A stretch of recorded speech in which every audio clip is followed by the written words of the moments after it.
کیونکہ جس محدثین نے اتنی زیادہ روایت اگر موجود ہو اور محدثین کا اس بات پر اتفاق ہو جائے کہ ہاں یہ حدیث ہے، تو اس حدیث کو حسن صحیح کے درجے میں مانا جاتا ہے.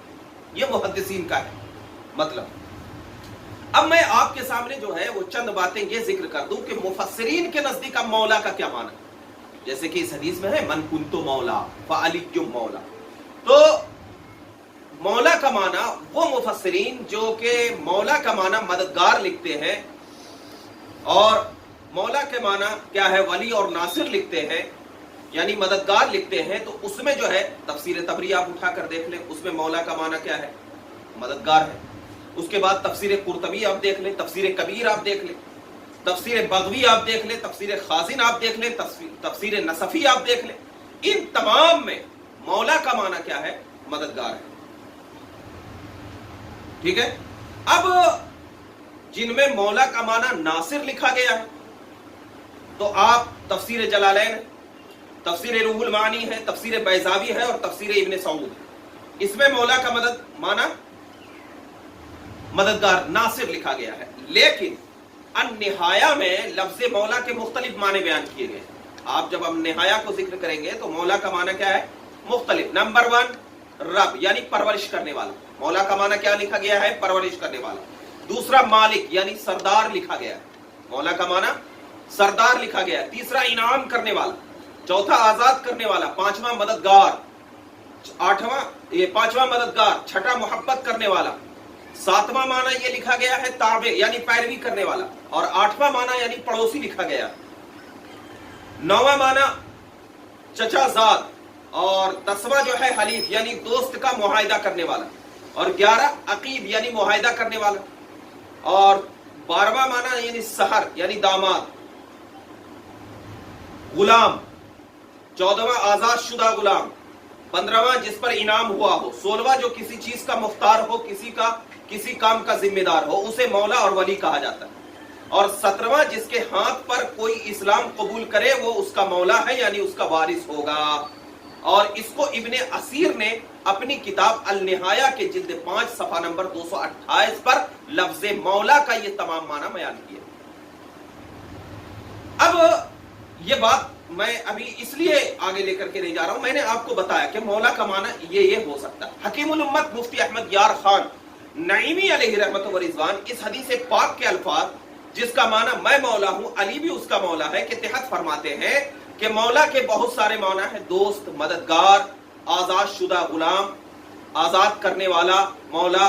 اس حدیث پاک میں مولا کے معنی خلیفہ یا بادشاہ نہیں، یہاں مولا بمعنی دوست اور محبوب ہے یا بمعنی مددگار. اور واقعی حضرت سیدنا علی مرتضی رضی اللہ تعالیٰ عنہ مسلمانوں کے دوست بھی ہیں، مددگار بھی. دوست بھی ہے، مددگار بھی ہے. اس لیے آپ رضی اللہ عنہ کو مولا علی کہتے ہیں. یہ مرات المناجی کے جلد 8 صفحہ نمبر 225 پہ ذکر کیا گیا. تو پتہ یہ چلا کہ مولا کا معنی کیا ہے. علماء کرام نے اگرچہ مختلف لکھا ہے، یہاں پر محدثین نے مولا کے معنی کو تخصیص کر دیا ہے کہ یہاں پر مولا کا معنی مددگار ہی ہوگا. یہاں پہ مولا کا معنی یا تو دوست ہوگا یا تو مددگار ہوگا. اب علماء کرام نے تو اس کی تخصیص کی ہے، لیکن اب مولا کا صحیح مطلب کیا ہے یہ ذہن میں رکھیں. علم اللغہ میں امام محمد بن زیاد ابن عرابی ابو عبداللہ ہاشمی رحمت اللہ تعالی علیہ فرماتے ہیں کہ چچا زاد، آزاد کرنے والے، آزاد ہونے والے، کاروباری، ساجھی، معاہدہ کرنے والے، محبت کرنے والے، با اثر اور دوست سب کو مولا کہتے ہیں. نبی کریم صلی اللہ علیہ وسلم کا فرمان جو ہے من کنت مولا فعلی مولا، جس کا میں دوست ہوں اس کا علی بھی دوست ہے. جس کا میں دوست ہوں اس کا علی بھی دوست ہے. یعنی جو مجھ سے محبت رکھتا ہے علی بھی کیا ہے، جو مجھ سے محبت رکھتا ہے وہ حضرت علی سے بھی محبت رکھتا ہے. یعنی یہاں پر مولا کا معنی محبت کرنے والا. تو جس سے میں محبت، جو مجھ سے محبت کرتا ہے تو وہ علی بھی اس سے کیا ہے، محبت رکھتا ہے، حضرت علی سے بھی محبت رکھتا ہے. اب رافضیوں یعنی شیعوں کا یہ کہنا صحیح نہیں کہ سیدنا علی پوری مخلوق کے مولا ہے. اب وہ شیعہ کیا ہے، اس الفاظ سے یہ کہتے ہیں کہ حضرت علی جو ہے وہ پوری کائنات کے کیا ہے، مولا ہے. یہ شیعوں کا طریقہ ہے. یعنی مالک ہے. اس معاملے میں رافضی لوگ کفر کے مرتکب ہوئے. یعنی جو لوگ یہ کہے کہ حضرت پوری کائنات کے مولا ہے تو یہی وجہ سے رافضی لوگ کیا ہوئے؟ کفر کے مرتکب ہوئے. یہ بات تو عقلی اعتبار سے بھی غلط ہے. عقل بھی اس کو نہیں مانتی ہے. کیسے نہیں مانتی ہے؟ کیونکہ ہمیں معلوم ہے کہ سیدنا علی خرید و فروخت کرتے تھے. سیدنا علی کیا ہے؟ خرید و فروخت کرتے تھے. جب تمام چیزیں ان کے ملکیت تھی تو خرید و فروخت کیسی؟ جب وہ خرید و فروخت جب ان کی ملکیت میں تھے حضرت علی کی تو پھر خرید و فروخت کیسے کرتے تھے؟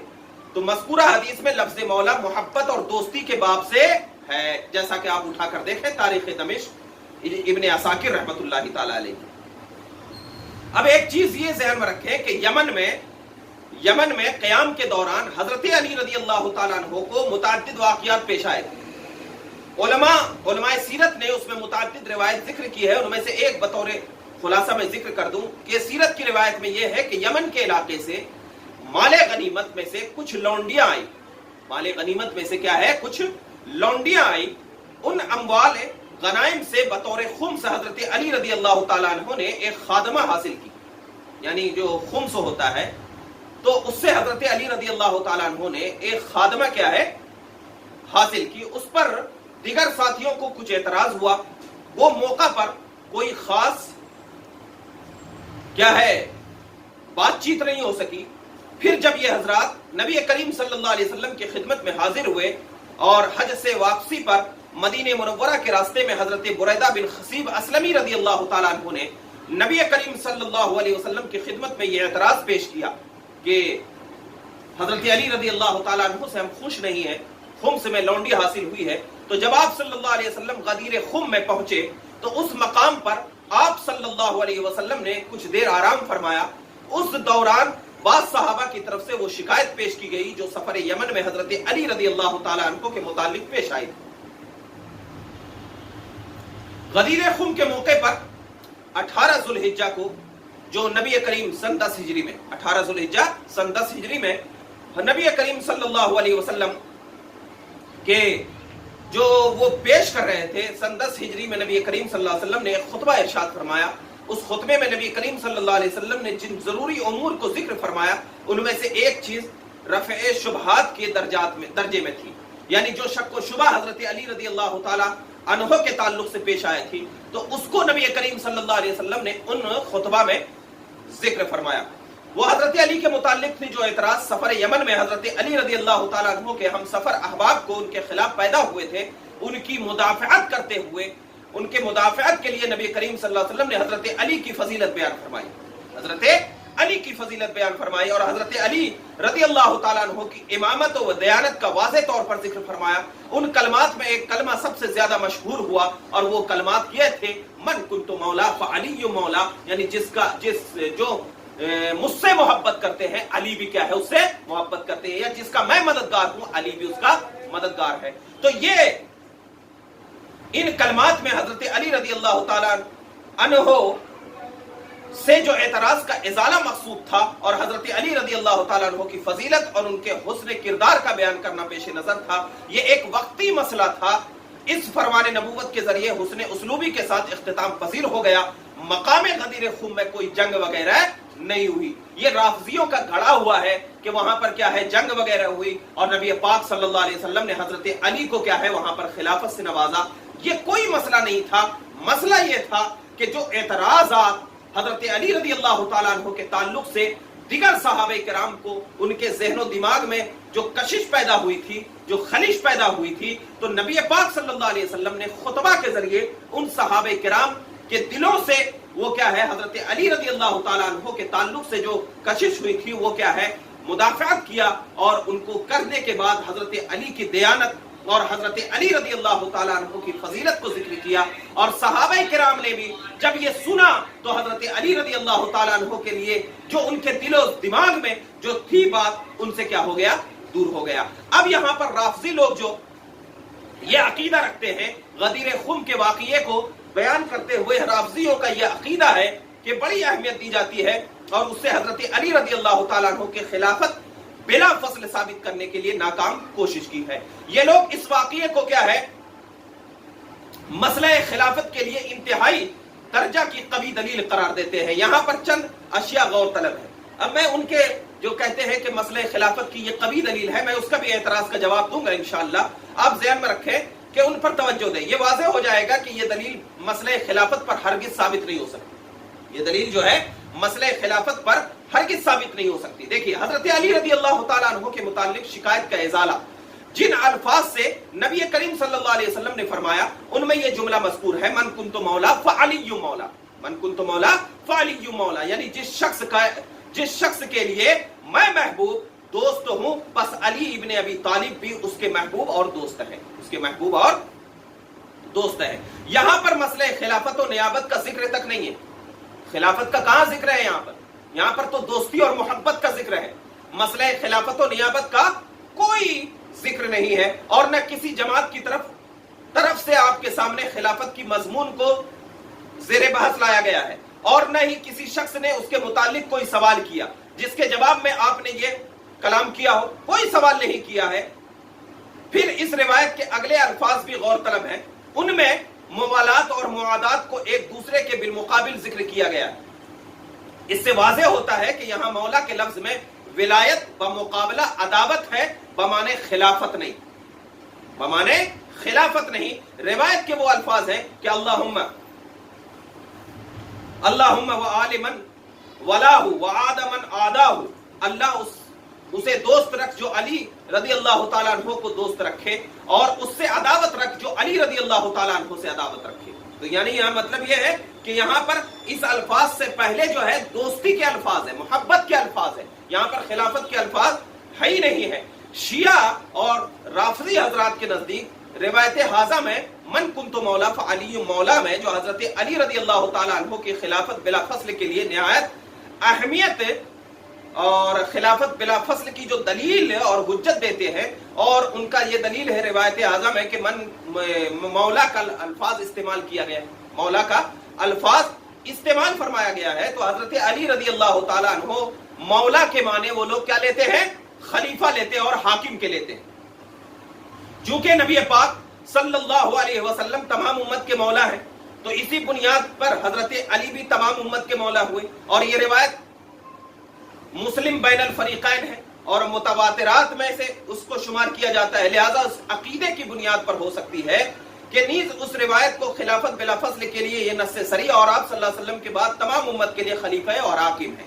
یعنی جس طرح نبی پاک صلی اللہ علیہ وسلم کو یہ خلافت کا یہ تذکرہ کیا گیا ہے، اسی بنیاد پر حضرت علی رضی اللہ تعالیٰ عنہ کو بھی کہا گیا ہے. یہ کہتے ہیں. اب ذرا یہ جو دعویٰ کر رہے ہیں کہ اس سے کیا ہے خلافت ثابت ہو رہی ہے، ذرا اس پر آپ غور کرو. میں نے چند الفاظ ذکر کیے ہیں، ذرا اس پر آپ غور کرو کہ یہ دعویٰ علی الاطلاق صحیح نہیں، دعویٰ صحیح نہیں. وجہ یہ ہے کہ بعض اکابر محدثین نے اس روایت پر کلام کیا، اس وجہ سے اس روایت کو متواترات میں سے شمار کرنا صحیح نہیں. اور جب متواترات میں سے یہ روایت شمار نہیں تو کس میں ہوگا؟ یہ اخبار اور احاد میں سے ہے. تاہم بعض علماء اس روایت کو صحت کے قائل ہیں اور اس روایت کو اپنے مفہوم کے اعتبار سے قبول کرتے ہیں. بہرحال ہم بھی اس روایت کو تسلیم کرتے ہیں، لیکن اس کے بعد روایت حاضہ کے معنی مفہوم میں کلام جاری ہے. اس پر توجہ فرمائیں. یہ الفاظ کسی دوسرے صحابی کے لیے استعمال نہیں ہوئے، یہ درست نہیں. جو کہتے ہیں کہ صرف حضرت علی کے لیے یہ الفاظ استعمال ہوئے ہیں، دوسرے کے لیے استعمال نہیں ہوئے، یہ کہنا درست نہیں ہے. اس لیے کہ جناب نبی کریم صلی اللہ علیہ وسلم کے آزاد شدہ غلام صحابی رسول حضرت زید بن حارثہ رضی اللہ تعالیٰ عنہ کے حق میں نبی پاک صلی اللہ علیہ وسلم نے ارشاد فرمایا، قال لزید انت اخونا و مولانا، انت اخونا و مولانا، آپ ہمارے بھائی اور ہمارے مولا ہیں. جیسے دیکھیے مشکات شریف صفحہ نمبر 293، ٹھیک ہے. اور لفظ اس روایت میں بھی لفظ مولا وارد ہے. مولا کے معنی کتاب و سنت اور لغت عرب میں متعدد پائے جاتے ہیں. النہایہ جو ابن اسیر جزری رحمۃ اللہ تعالی علیہ کی ہے، میں مولا کے 16 معنی ذکر کیے گئے ہیں. لہذا اس میں خلیفہ بلا فصل اور حاکم والا معنی کہیں نہیں ملتا. خلیفہ اور حاکم والا معنی جو ہے وہ کہیں نہیں ملتا. یکسر کیا ہے؟ مفقود ہے. یعنی لغت حدیث والوں نے مولا کا معنی یہ کہیں نہیں لکھا ہے کہ وہ معنی کیا ہے؟ خلیفہ اور حاکم کا ہو.